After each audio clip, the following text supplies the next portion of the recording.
Great pleasure that I announce that we have concluded our search for a coach, and our new basketball coach at Georgetown University will be Mr. John Thompson. I think that I'm definitely honored to be selected, as a Georgetown coach, and I hope that together with the total college community that we can develop the type of basketball program here at Georgetown that is representative of the total community and is equivalent to the rest of the reputation of the institution. Coach Bignum, when he got the job, he wanted to be the first black coach to win the national championship, but he also felt that it was kind of crazy that it was a limited amount of black coaches. I'm not interested in being the first or only black doing anything because it implies that in 1984, a black man finally became intelligent enough to win the NCAA title, and that's a very misleading thing. And I think he made an emphasis that he wanted to have all black players because there was a lot of talk about our intellect. Could we perform at this level? Were we capable of competing against other PWIs? It was an evolution over time, and he wanted to give us an opportunity. He was so good for Georgetown. He probably would have been good for whoever or wherever he was because it was a fair man. He wanted everybody treated fairly. He worked super, super hard to make sure that happened for the young men that he recruited here. He wanted to make sure that they were given an opportunity to get an education and to play the sport that they love. I've seen and met Big John a few times when he was rolling through his own center, I guess. I'm in the elevator, I'm getting ready for a game. I say, hey, hi, how are you? He goes, you gonna play well today? I'm a freshman at this time, so if I get in, I'll try. He was like, no. You didn't play too well last game. You gotta play well this game. It's true, I didn't play that well last game, so I was like, how did you even know that? I guess I just never assumed he might watch our games or just know who we are because it's kind of just like he's Big John. This was the beginning of the season. I had just come off my shoulder surgery, so I didn't really know where I was going to be fitting in into the rotation. And he just told me one day, I'm not sure how the season's going to go, but I know that they're going to need you at some point. So just stay ready, keep working. After the transfers happened, the beginning of my senior year, we were playing Creighton. Terrell and Mac had this really bad cold. Coach Pat had told me during the game that I might have to play the whole game. And this is the first game I played all 40 minutes. We ended up beating Creighton at home. And after every home game, we see Big Coach. He pulls me aside, shakes my hand, and he said, didn't I tell you that they were going to need you? And it was just probably 5 months apart. And it's crazy how in his mind, I remembered it, but I was surprised that he even remembered the conversation that we had. I got a chance to meet him summer league and the Kenner league that we played in. I got a chance to talk to him a little bit. Just one thing that he always said, I had the ability to play for him, just the way I played. That meant a lot to me, just hearing that from a legendary coach like him. So his impact on the basketball program and everything that he's done, in basketball and sports and college basketball, it's unbelievable, man. He's a great man and a great coach. There's a lot of history there. There's a lot of passion behind what the Thompsons represent, So for me, it was something that I wanted to be a part of. Growing up in the DMV area, Georgetown basketball was the DMV. We was really important to the city. We were just America's team. Everybody's wearing blue and gray.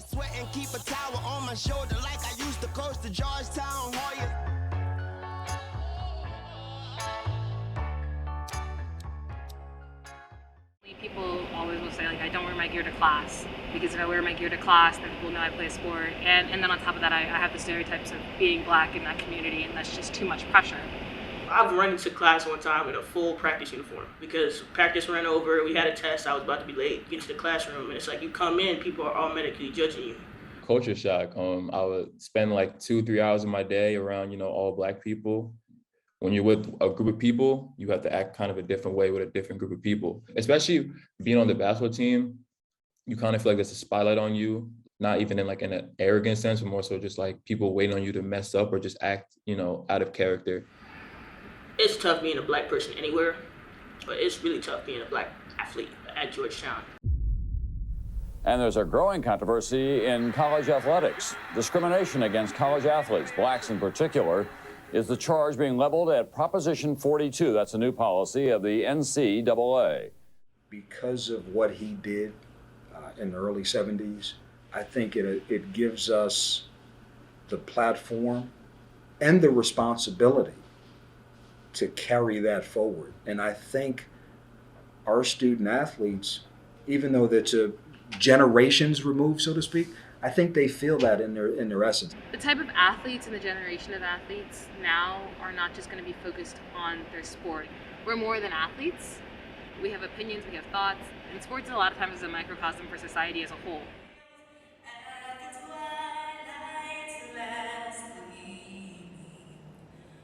In 2020, after George Floyd was murdered, our Black student athletes came together to create the Black Student Athlete Coalition. I think with everything that happened, with plus being at home with the pandemic, it was definitely like our life was on pause anyways. And then suddenly, we were faced with another tragedy in our community. And it was like, okay, like now is the time. Like we have their attention, they're listening to us. Now is the time to make sure that we use our voice and kind of create a space for the future. We've always been a place where social change and social justice and racial justice has been important to sort of the fabric and the DNA of the institution. I had gotten pulled aside before the game. They had told me that, it's Military Appreciation Day.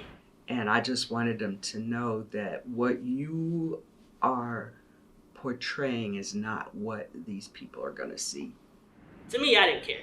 The point is to make people upset. Like, the point is to bring attention. If we're not getting a response, then, the point of protesting is to get people's attention. So, when I told my team, they said, we don't care. We're going to kneel. We've been doing it all season. It would be weird if we didn't do it just for this specific day. So we did. We kneeled. We stood up. It was quiet for maybe about 2 seconds as the color guard was leaving the court. And then all you heard from the stands was like, boo, Georgetown for kneeling. And then everyone around started boo, boo. Just everyone started booing. And it was a bad situation afterwards. I never heard 10,000 people boo at one time. And it was it like ran through your body.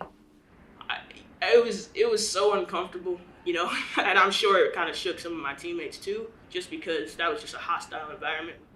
Big John used to get spit on. I was like, I could take getting booed, like a small step towards bringing attention to an issue that affects many Black women on the team. We have every single person on our roster takes a knee during the anthem, and we've done it every single game since the beginning of the year, and it has not changed. It just shows that Georgetown women's basketball is not a performative program. We're about what we say. Georgetown's a very personal program. Georgetown's a very personal university. It's very hands-on. We're connected. I think the community piece was important in making those connections with my teammates and kind of growing into that and feeling like, okay, I have people here that I can trust and rely on. I can honestly say, I come back here and I want to see this team play next year. Even though I'm graduating, I want my freshmen to call me when they're seniors, for opportunities or whatever, if I can help them in any way like that. That's the type of relationship that this team has built this year. Loud and proud. Here we go. Gang, gang on three. Ready? 1, 2, 3. Gang, gang! Which I committed to Georgetown because of the history of Georgetown, the tradition, the academic prominence. I looked at it as more of a 40-year decision rather than a 4-year decision. Working my way to Georgetown, it kind of it just came full circle when I got here. Starting from high school, I wasn't highly recruited at all. Jamie Christian picked me up at Mount St. Mary's. Then I ended up going to Siena and then Georgetown. That story alone is kind of like a story of my life. I mean, I always had to kind of work for everything I had. It was no handout. So I kind of got used to that process. I didn't really want anything handed out to me. If I didn't work for it, this didn't feel right. I just thought about where I came from and what it took to get to this point and to be prepared for this opportunity. And it just all made sense based on how I was raised and based on how I had to get everything in this basketball game.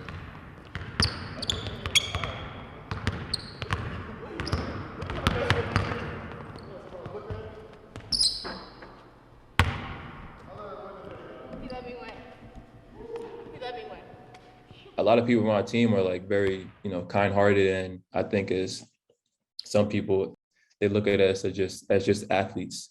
But we go through the daily struggles of being a student at Georgetown as well. We struggle through finals, we struggle through midterms, we have to eat at Leo's, stuff like that. So I think it's just trying to view us as just regular people, not just, athletes.